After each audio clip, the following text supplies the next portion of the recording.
Who in the last year has had a listing that stayed on the market a lot longer than they anticipated or were hoping, or in the last 5 years have had one stay on the market? All of us. Yeah. David too. So David's an Edge Homes agent, by the way, for those of you that haven't met David before. Well, Um, David is the he's the agent. Edge Homes agent. Yeah. So, which I was gonna have you at the end, David, remind me, I want you to tell them about this Lehigh community that's coming up because Okay. they may not know. And I know like for sure Mike and Joanna and Chase will want to know about it. Sean, I don't know how much you do in like Lehigh area, but you'll appreciate this information because this community is gonna go single Awesome. family homes off of Main Street in Lehigh, and I'll let him tell you about that in a minute. But okay, so I have had listings this past year that have not sold as quickly as my listings were for the previous 5 years. And I had a couple that were extremely challenging, and I've had a couple that I'm scratching my head like I don't know what the answer is. I've literally done everything and I don't know what the answer is. And so I feel like the past year I've personally, and I'm sure you guys can all relate to this, we've had to get really good at analyzing what is going on and getting really like fine-tuned into our listings to figure out why they're not getting maybe the traction that we expected them to get, why they're not getting offers when they're getting showings. And it's been tougher than ever. And so that's what I'm going to talk to you about. We all know that the market has shifted. So when interest rates went up, we all know all of that. We don't need to dig into that. We all know that buyers have way more choices. There's less urgency. Buyers have more negotiating power. And we also know that the market has been like shifting all over the place very rapidly. I feel like every single year, the market shifts and changes quicker than it has in previous years. Like 1 month, these are your comps, and the next month, these are your comps. And it just is all over the place. So at the end of the day, what do you guys think are, if you had to list like the top three things that are a reason why a listing isn't selling, what would you say are the top three things? I think right now pricing, it's still dialing in pricing. I don't know how you guys feel, but I was talking to Nick in at Century 21, and he was saying right now he's trying to even less like list sometimes 10% below what comps are saying, just because of how much everything has shifted over time. Yeah, for sure, price is one of them. What else? If it's I not the think, price, Condition. yeah, yeah, Yeah, absolutely. I think the buyers think it's like 2008 and the sellers think it's COVID. So there's a gap there. Like I Shauna was yeah. saying, we have to like list well below the comps because the market keeps changing. The comps are all over and they keep, yeah, I'm not coming down, but like we can't use Listing. comps 6 months ago or you know what I mean? Like Mhm. area, there's just so many different factors. I don't know about you guys, but I feel like neither buyers or sellers are living in reality. In fact, I literally just said that to somebody the other day. Buyers think it's 2008, sellers think it's COVID, and trying to get either side to come to the table as like this benefits everybody instead of this is a fight to the death for one side to win over the other. That's what I'm noticing a lot of. a hundred And trying to percent. bridge that gap. So I think the third thing is just exposure. I don't know that there's any agents on this call that struggle with giving their listings exposure, but that's like the third most common. What I would say is that it is more important than ever because some of our listings are going to be more challenging to sell from the very beginning to position yourself as an expert when you meet with your clients. Really position yourself as their guide and their expert because sometimes we have a tendency to be the friend and we have to make sure that we're the friend who is the expert. And from the very beginning, letting your sellers know or your buyers, hey, we're in an era of information overload. Like what's your, what's your opinion or your view or what have you heard about the market right now? And let them get that out and say, okay, great. Let me tell you what's actually going on so that they can say what they think, say what they feel from the very beginning. Let me tell you what's actually been going on and start educating them from the very beginning so that through the rest of the transaction as you're educating them, you've positioned yourself as that expert from the get-go. Because we all know, we've all done it before, where maybe it's a friend it's a lifelong friend that needs us to sell our house, and we go in as the friend and forget to position ourselves as the expert. Now we're working with someone who we're close with and have this history with, and they're disappointed in how things are going. And it's really hard to come back and be the expert with that person when you've started off from the beginning as the friend. So I think that's more important than ever, is to have, and we talk about this a lot in this group. If you listen to our past recordings and you haven't been here before, the systems that we have in place and the processes that we have in place, that's where this becomes so critical, is that with every client we meet with, their experience is systemized and processed and then personalized on top of it, so that we know what level of service we're giving every single client. So, okay. Erin, Yeah. one thing, I mean, we talked about this last week, and it was, I wish Spencer was on, but it was his client that I kind of brought up as an example. It was a buyer, so it wasn't a seller, but I think that same conversation is had if you're representing the buyer or the seller. So if just to remind you guys, he had a client, he was under contract with us, with Edge, but it doesn't matter who it's with. It was a really good deal. It was the best deal for him, best deal on the market, best interest rate, kind of everything. Spencer looked at all the different options for him, and he was under contract. He was excited. And then he talked with one of his friends who bought a house 7 years ago, and his friend became the expert. And he listened to what his friend said, and he completely changed his whole opinion on everything. He ended up buying a house that was not a good deal. I mean, he was happy. So ultimately, it worked out fine, but it wasn't the best deal for him, just because he listened to his friend who really didn't have the experience. It was just a louder voice in his environment or in his stratosphere or whatever. Yeah. It's so easy for it to happen. And I think we just came out. I mean, it's been a minute now, but we were in a market for so long where we could actually just be the friend in real estate. And the expert, like the market was the expert. The market was we were working really hard. No mistake. We were working really, really hard to keep up with demand. That was an exhausting time for a lot of agents. So it's not that there was a lack of work involved, but there was the market kind of took on that expertise. And I feel like before COVID happened, we're kind of back to what real estate was like before COVID, where it was a different kind of work. What you're doing on a daily basis shifted a little bit. So okay, so we've talked before in the past about when we launch a listing, how the launch for a listing, making sure you get the launch right is really important. So those of you that are joining us now, just know that we've had past conversations about how to launch a property and give it like the big, like, wow factor when you launch it. I want to talk about specifically, I have a couple different listings to dig into as examples that I'm going to pull up here, but I want to talk about the specific strategy to use when we have a listing that's been sitting, it's not moving, we don't know what to do about it, we can't figure it out, and how to get that listing sold and what that looks like. So I'm going to use my sister-in-law's house from last year, which was my hardest transaction of the year. And feel free to jump in and give me your feedback on this stuff. I'm going to pull this listing up because this was a doozy for me. You guys all see that? You're muted, Taylor. I heard you through the wall, but not through the screen. Sorry, I forgot. Was it your hardest transaction because of the house or because it was your sister-in-law? Both. Both. Okay. I just wanted to see. It's always harder when you know the person really well. Yeah. Totally. Exactly. So everyone on here is a great agent. We all know that, like, all of us in this group, I know you all personally, we're all great agents. So you will all be able to relate with me that when you list a house at $615,000 and you end up selling it for $509,000, how many days was this on the market? 153 days later, you're frustrated. And you're like, this is not representative of who I am, right? Right. So this house, we actually used Make It Market Ready. Are you all familiar with Make It Market Ready? Have you heard about this yet? I'm not. No. So Joe and Sam Willis are real estate agents with Better Homes and Gardens down here in Utah County. Joanna, do you know Joe or Sam? Have you worked with them? I don't. No. Okay.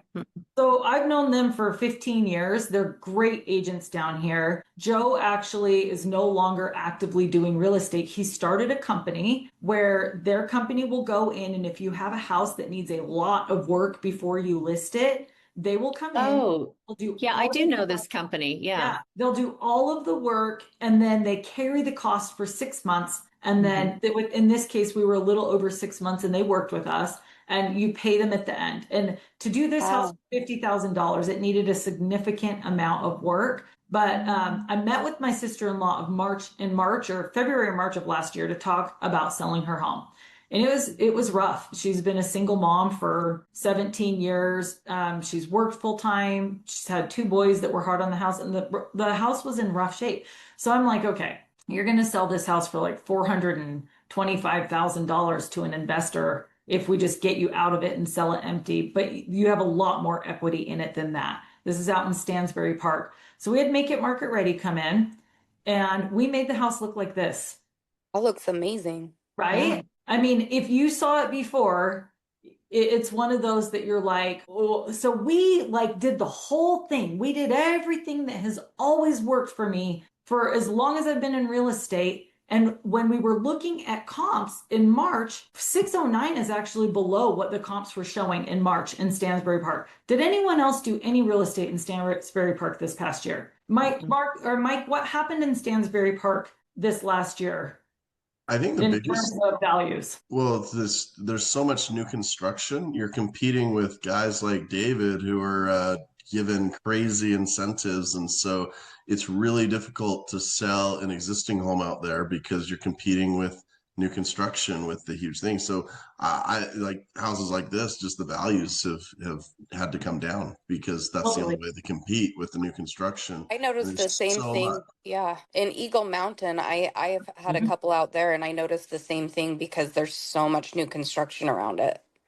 Stansbury Park from January 1st to let's just say from first quarter to third quarter experienced a 20% overall drop in values last year. Wow. And I know this because this little guy that our friend Matt Barton taught me about, if you go to the MLS to Rapid Stats, this had to become my best friend when I was looking at what was going on. So if you click on Rapid Stats in Utah Real Estate, if you go to Stats and click on Rapid Stats, I used the simplest, easiest one to use. It'll pull up here.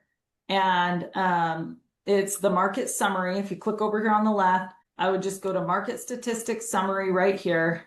And I would put in Tooele. Whoops. I think you have to uncheck. Select all. Then I'd put in Tooele County. Check that. And I would go single family home. So unselect that single family home. And let's see, this is, I think there was a way, I don't know. But if you went back to like March of 2025, I think my refresh report, yeah, it's over here under my little bar. I would just pull up the reports and it gives you a chart and I would go through and I would analyze what's happening. So I would come through, I don't know if you guys have played with this at all, but I'm not a stats person. I'm just not analytical in that way. And I had to become a stats person and look at the numbers to figure out what was going on with pricing and get ultra honed in and fine tuned with what was happening with pricing. And it was literally month to month because we were experiencing drops. So you can see right here in a 12-month period, a 20% drop in the home values out there. So, and then in a 3-month period, what happened? So in the time that I was selling my sister-in-law's house, it dropped. And in a 3-month period, it's rebounded out there. So if she would have waited 6 months, we probably would have been a lot better off. But becoming familiar with stats and paying attention to the numbers became critically important in selling that home. So ultimately, we did get it sold. With that home specifically, it was a price issue and the price was changing so fast. The houses that were selling figured it out quick and they adjusted accordingly. And we took a little bit longer because it was hard for her to like wrap her brain about it. Ultimately, I was telling her, just stay in your house. It's beautiful now. We'll refinance it. We'll pay off, make it market ready. And she did not want to. She had a townhome under contract in West Jordan and she did not want to. She wanted to be in her townhome, and that's what it took to get her into the townhome. So it was a lot of conversation about what do you want to do? What are the options? And ultimately to get it sold, that's what we had to do. So just this week, I had a past client call me who had his home listed and is no longer listed, but he had a home listed in Provo, and he was really frustrated because he was not getting the activity on it that he was expecting, and he wanted my opinion on it. It was listed with another agent, and this is the house. And so I pulled up the house online, and I thought, well, this is a really pretty house. He's got it listed. They started at $916. He's got it listed for $888. He's fully renovated it.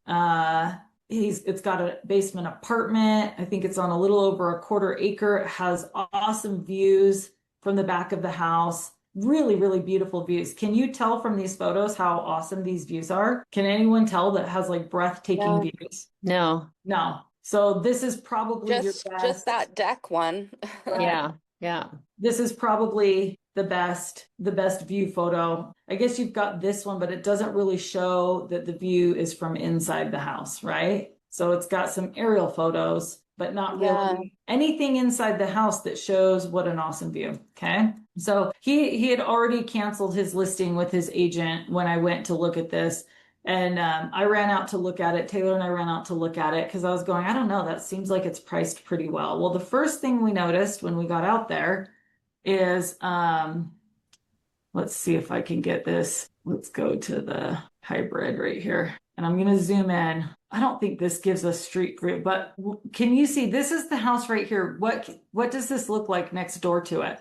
Can you tell from this photo what this is next door to this house? I'll tell you what, looks like an amazing mobile home when you get there. It is an amazing mobile home right next door to a $900,000 house. Wow. And when you pull up the comps in the area, the highest sold home in this neighborhood is in the 600,000 range. Oh, wow. So everything in here, the highest comp is 600,000. Oh, wow. Yeah. The closest one he had was over in this little 55 plus brand new neighborhood right here. There was one that sold for 815, but it's like, 55 plus luxury homes. And then this piece of land over here is being developed. It's just all dirt right now, but it's going to be higher end, nicer homes when they start building in there. So there are some nicer homes coming in, but they're not there yet. And then there were a few other things walking through the home that we noticed. The floor plan, this carpeted area is teeny tiny. There's no way you could actually fit like furniture in here to watch TV right here. So that probably should have been all LVP, but it's not. But this area over here, if you can see this photo where I'm moving my hand around, this is a really big open area. And so as we sat and talked to my friend about this is that open area right here. We went through, some of the things that he had not noticed or considered and some of the things that we would probably focus on. And one of the things that I recommended was staging. What are you guys' thoughts on staging? I think staging homes. I think staging always makes a huge difference personally, because I feel like there's a lot of people who see that much space or see that weird carpet area and don't know what to do. They can't imagine themselves in that space. And same thing though with people who are overcluttered. Like you need to have somebody be able to imagine themselves in that home. Absolutely. The other thing is you just can't conceptualize with an empty space. You can't conceptualize how much furniture can fit in that space. Yeah. And a lot of times that space looks smaller without furniture. Once you put furniture in there, that space magically gets bigger. I mean, with new construction, we see that all the time. And even myself, having built homes, like we're looking for homes for our personal home, and we go into a new place and we're like, man, that place looks small. And then we put a tape measure to it. We're like, well, this is bigger than like our current living room. And we're like, it just doesn't seem that way. So by staging, they can really get a better understanding of in their mind replacing, okay, my furniture looks kind of like this, so this is how it will be.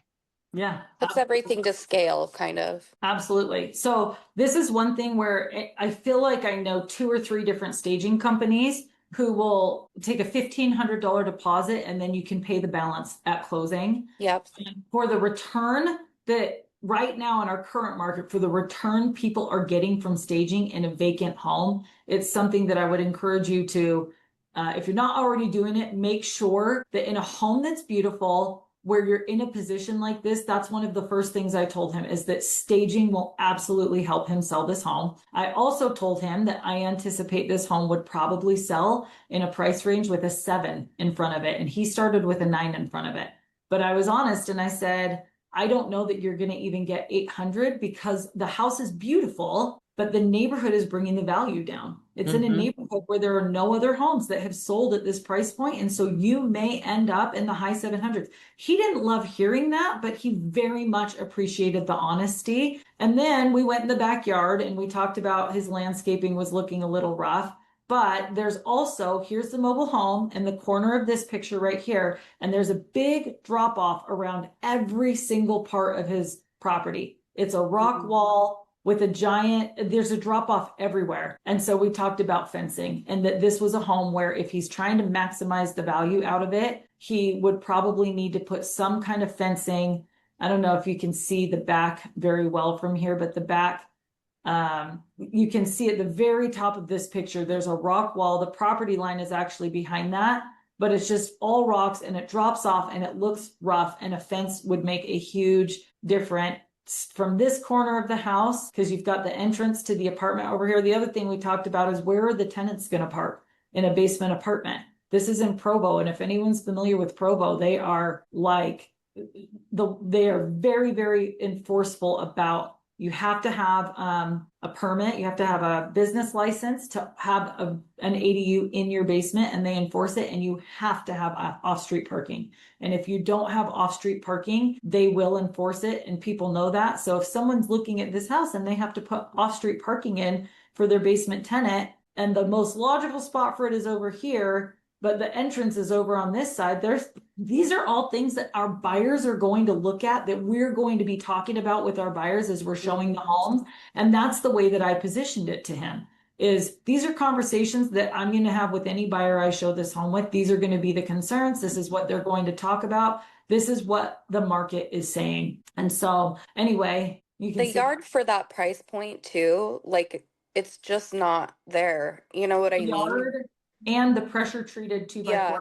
The landscaping, and that deck for that price of home and how nice it all is inside. Right. The very first picture that you pulled up, it was the kind of dead front yard, and that was my immediate first thought. Right. Yeah, going along with what Shauna said, the one thing that I've noticed since COVID, seems like before COVID, buyers could look at a house and be like, okay, I'm going to move in, I'm going to tweak this, and I'll change that or repaint this or whatever. During COVID, we all got spoiled, and hopefully this slowly goes away. But now buyers are like, I want it turnkey. Yeah. So if you're David Hodges, you're lucky because buyers love brand new homes. But for the rest of us, a buyer wants a house that they can walk in and do absolutely nothing, and they can't really see, like, hey, if I move in, I'm going to have a little bit of home ownership, and I'm going to do this later on. Well, it's interesting too, because by the time we were walking away and leaving this house, the owner was saying, yeah, I got emotionally invested. I over updated the inside. I thought about moving here myself. And so he was admitting that he had made some mistakes because he's never lived in this home. He bought it and flipped it. And so he was admitting like, everything that we said was true. And he knew that it was true. And we got in the car and I said, I would rather lose that listing than have to deal with him being stressed out with me the entire time because it's not selling. If I'm going to list it, I'm going to make sure that he knows exactly what to expect and what buyers are going to expect. And we're on the same page from the very beginning. So that takes me to the next part. When we launch a property and we do all this work up front, because how many of you think my sister-in-law's house looked pretty awesome and we got the house dialed before we listed it? We got that house great. dialed.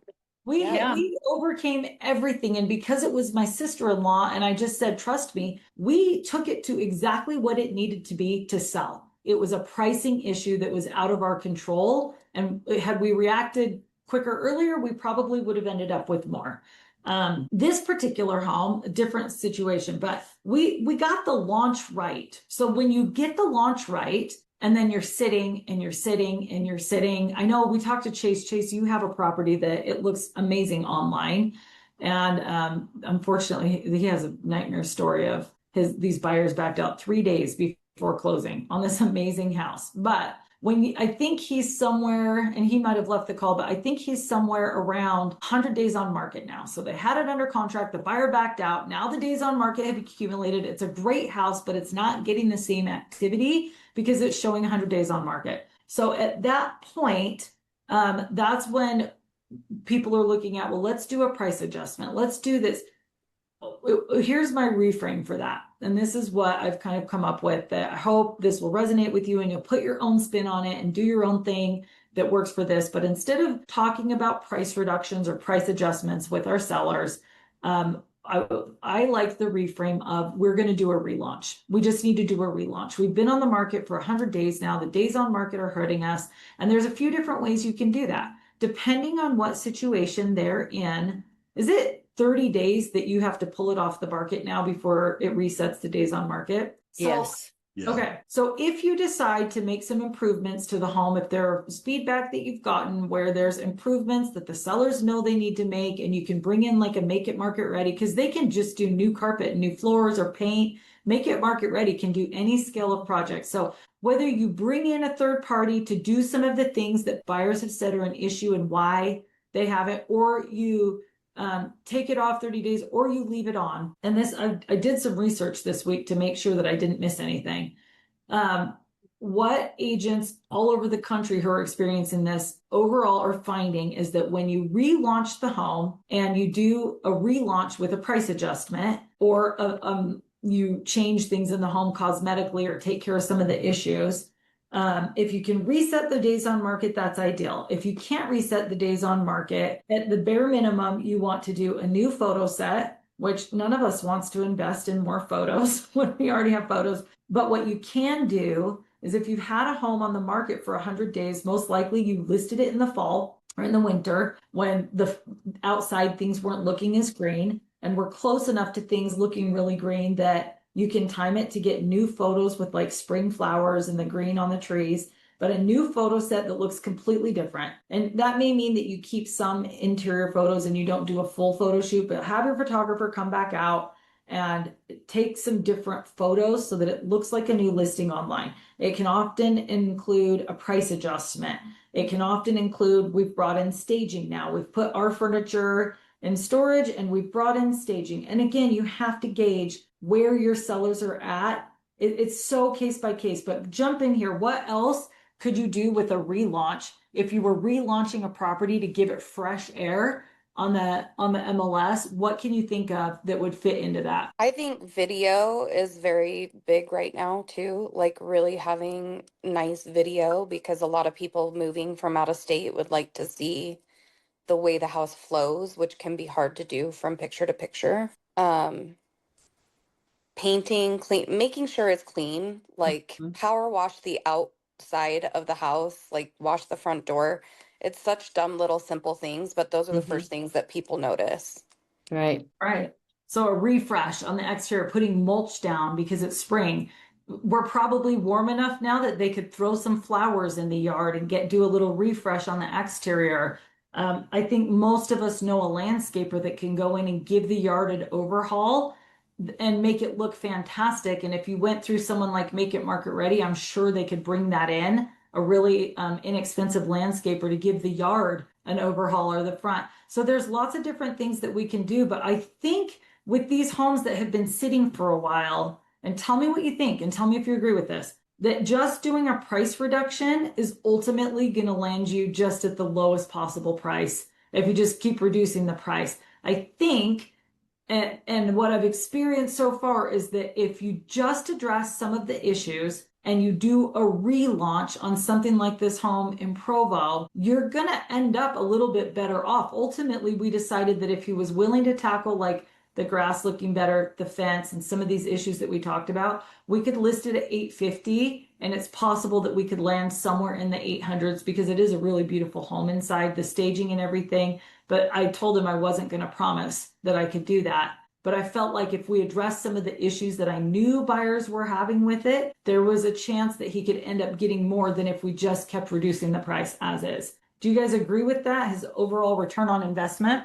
Yeah. Well, I like what you're saying, Erin, to think about other things besides just the price. Obviously, if a home's not selling, it's overpriced, but it could be because of some of the condition of the home, you know? And so I like that you're talking and thinking about other remedies to relaunch the home. Well, Well, I've always thought too, black mulch, and I know Aaron, you said this earlier, but black mulch to me is the cheapest, easiest way to really make the yard pop. I know there's companies that will actually like spray paint your yard green or whatever, but we're coming into the time of season where you can water it, like Aaron said, put down some flowers. Black mulch around the house really make the edges like in the whole outside curb appeal really, really pop. And it's so cheap for sellers to do that.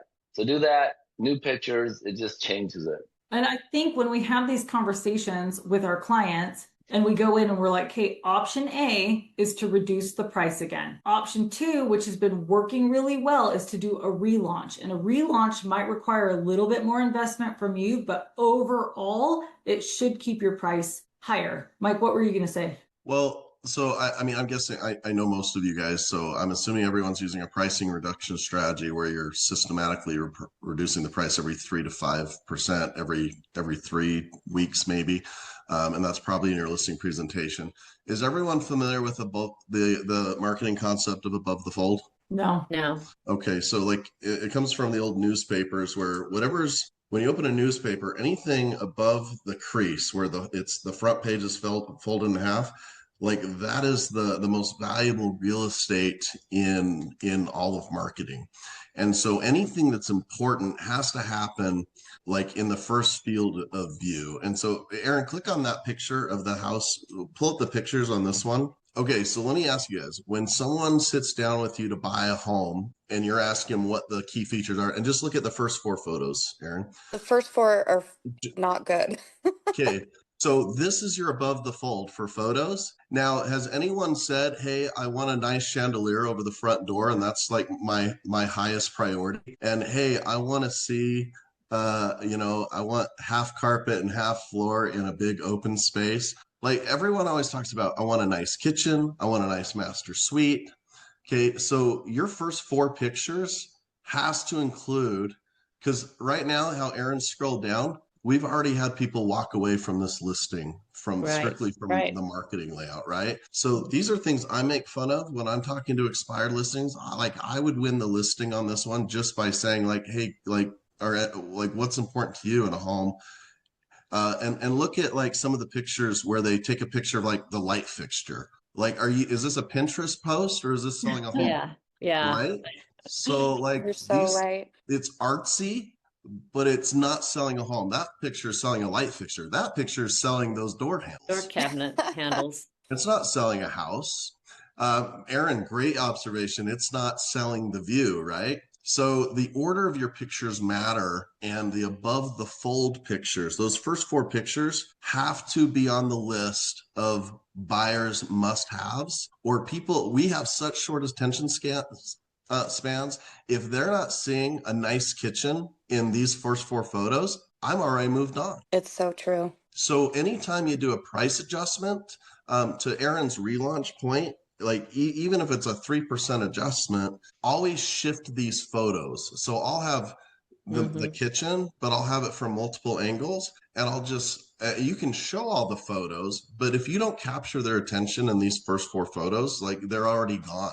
Think about stop the scroll when you're doom scrolling on your phone, right? So from a marketing standpoint, just think about that. Anytime you reduce the price, shuffle the photos around, because even that photo just being shifted around with the price can make it go, oh, this is a different home. And then they dive in, they might go, oh, I have seen this home before, but I passed by it because I didn't, whatever. So I always shuffle those at least first 4 photos anytime I do a price adjustment. Well, and another thing, Mike, we're all experienced agents here, so I'm sure none of us do this, but I can't stand when a house is listed and you have a picture of the kitchen and then like a bathroom and then the living room and then the kitchen and then another bathroom and then the kitchen and then keep them together.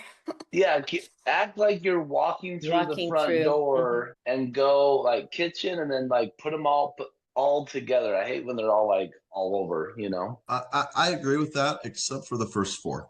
The first 4 are about capturing attention. Yeah, I always try to go outside kitchen. Like that's most of my listings will do that. Outside kitchen, and then See, goes. And Mike's and telling you you're wrong. And well, and I'm not the only one I'm that just tells telling him you, that. I will open with an outside picture of the home. My first price adjustment, the hero picture becomes the kitchen. Nice. Okay. How many of you have put the kitchen as your main photo in the listing? I'm curious. I haven't. I Try it. done that as number one. Especially with a house like this, there is nothing about the exterior of this home that is appealing. Especially with the yard as is right now. Right. And So and then the like there are motor home next to it, or not mobile home next to it, that's dropping value like crazy. But What? I've done that, Mike, multiple times. I've had the kitchen as the main photo. In fact, with my sister-in-law's house, that's the first thing I did when we did a price adjustment is I moved the main photo to the kitchen photo. The reasoning behind it, you explained perfectly, and I never could have explained it like that. But this photo right here is probably a really good candidate, or even this one for a main. And honestly, with this home, I would probably just put the kitchen. I don't think I'd even start with the outside photo in the top. I'd put it at the end on this listing regardless, because there's just nothing wow about it. If they got the yard looking amazing, then that changes things. I won a listing last week where I knew the agent I was competing with, and I pulled up one of her listings in front of the in the listing presentation. I said, hey, let's just look at her marketing. It was literally 20 pictures of the outside were the first 20 photos. I said, hey, tell me when you'd click away from this listing. Tell me when. And she's like, I'm already gone. I'm like, okay. That's awesome. That's pretty, hire her, that's brutal, hire but her or good. me. Yeah. There it is. I really love this. This is why we call this meeting Agent Swap Meet. Because my whole vision of this when we started this was that agents would come, swap ideas, swap information, and we could build like a giant network of top agents and people who are actively in the industry and share our ideas. Who feels like this has been super valuable, especially what Mike said? Yeah, I do. super helpful. Yes. So we do this every 2 weeks. I'll make sure that you guys get an invite so you know when it's happening. Invite anyone you want to. It's non-denominational, any brokerage, all our friends in real estate to come and talk about this stuff and work through this. And certainly we'll have anyone who wants to participate and take a turn sharing. I think all of you, David actually did ours last time and it was phenomenal. He talked about how to use ChatGPT as like accountability. And since that meeting, ChatGPT has now become one of my real estate coaches, a financial advisor, and I have all these chats started where in areas where I've wanted to hire experts but haven't wanted to spend the money, I've thought, well, you know what? No more excuses. I'm full of excuses all the time. I will start having conversations with ChatGPT as if it's my financial planner and tell it to treat me like I'm on my way to becoming worth this much net value so that I instill habits now that people who are at my goal net worth, we'll say, are already doing, and it's been phenomenal. Like I've in the last 2 weeks completely reframed how I am managing my income, my wealth, my investing, everything. And so that was super valuable, David. Like, we're so glad that you guys were here. Keep coming back, keep sharing. Thank you for sharing. Wait, I want to hear about David's neighborhood. David, tell us really quick because you guys will want to know about this Lehigh community and he can email you. I can send you their email addresses. You'll want to know about this community that it's releasing on March 24th, I think. Yeah, 25th. So this is definitely not a sales pitch, or I'm not on here as a sales pitch. I'm on here as you guys just to kind of learn and collaborate and things like that. So I wasn't planning on doing any kind of a pitch, but since Aaron's asking me, I'll take advantage of it. So we've got a community coming up, and you guys can hear me okay, right? Yeah. Okay. In Lehigh off of Main Street, right near the 7-Eleven. They're going to be, they're quarter acres, third acres, a few half acres. It's going to be a higher end community. Bigger homes. I mean, just kind of picture, your nicer Lehigh communities, and that's kind of what we're targeting. Price point, you're probably going to be average around $950, somewhere around there. kind of starting people will be getting in around 850, but we'll have plenty in the over $1 million range, probably 1.2. But if you have any clients kind of in that neighborhood that are looking, all third car garages, we'll have Ramblers, kind of the whole gambit. So if you do want some information, like I said, we are releasing it on the 25th. Cool. Sounds great. Thanks, guys. See ya.